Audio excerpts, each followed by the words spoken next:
নিপুণ হাতের ছোঁয়ায় তৈরি হচ্ছে দৃষ্টিনন্দন মাটির টাইলস। বিশ্বমানের এই টাইলস তৈরি করছে সাতক্ষীরার কলারোয়া উপজেলার মুরারিকাঠি গ্রামের মৃৎশিল্পীরা। সাতক্ষীরার তৈরি হচ্ছে বিশ্বমানের ইতালিয়ান টালি। এখানকার মাটির তৈরি টালি বা টাইলস দেশের গণ্ডি পেরিয়ে রপ্তানি হচ্ছে ইউরোপ আমেরিকায়। তবে নানা প্রতিকূলতার কারণে সম্প্রসারিত হচ্ছে না এই মৃৎশিল্প।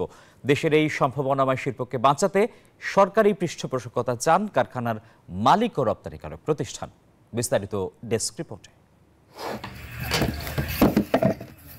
নিপুণ হাতের ছোঁয়ায় তৈরি হচ্ছে দৃষ্টিনন্দন মাটির টাইলস। বিশ্বমানের এই টাইলস তৈরি করছে সাতক্ষীরার কলারোয়া উপজেলার মুরারিকাঠি গ্রামের মৃৎশিল্পীরা। এঁটেল দোআঁশ মাটি টালি তৈরির উপযোগী। প্রথমে মাটি সংগ্রহ করে তা পানি ঢেলে কাদা তৈরি করে স্তূপ করে রাখা হয়। পরে তা পায়ে দেবে বিভিন্ন আকৃতির ছাঁচে ফেলে তৈরি করা হয় টালি বা টাইলস। রোদে শুকিয়ে আবার রং দিয়ে শুকাতে দেয়া হয়। তারপর বড় চুলায় সাজিয়ে তাপ দিয়ে তৈরি করা হয় টালি। মুরারিকাঠি গ্রামের মাটি সবথেকে মিষ্টি মাটি, আর এই মাটিটা সোনার থেকে খাঁটি। দেশে বরফ পড়ে সেই দেশে বরফের জন্য ওই ফ্লোরের ছাদ করে ওরা। দেশের চাহিদা মিটিয়ে এই টাইলস বিদেশে রপ্তানি করে আয় হচ্ছে বৈদেশিক মুদ্রা। কিন্তু নানা প্রতিকূলতা, সিন্ডিকেট ও চাঁদাবাজির কারণে ন্যায্য মূল্য থেকে বঞ্চিত হচ্ছেন কারখানা মালিক ও শ্রমিকরা। সম্ভাবনাময় এই শিল্পকে বাঁচাতে সরকারের পৃষ্ঠপোষকতা চান কারখানা মালিকরা।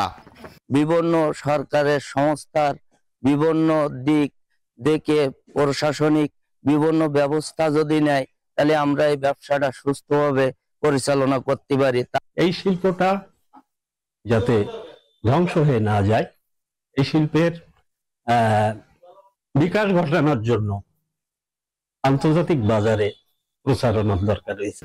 টালি শিল্পের সাথে জড়িতদের সহযোগিতার আশ্বাস দিয়েছেন বিসিক কর্মকর্তা। এএসসি বিসিক পরিদর্শন করছে, এখানে তাদের যে কোনো ধরনের সুযোগ যদি দিচ্ছে এবং তারা যদি এই ধরনের সুযোগ নিতে চায়, তো বিসিক সদা প্রস্তুত আছে। সাতক্ষীরায় 41টি কারখানা থেকে প্রতি বছর 2 থেকে 3 হাজার কন্টেইনারে বিভিন্ন আকৃতির টাইলস বিশ্বের বিভিন্ন দেশে রফতানি করা হয়। Desk report, news 24।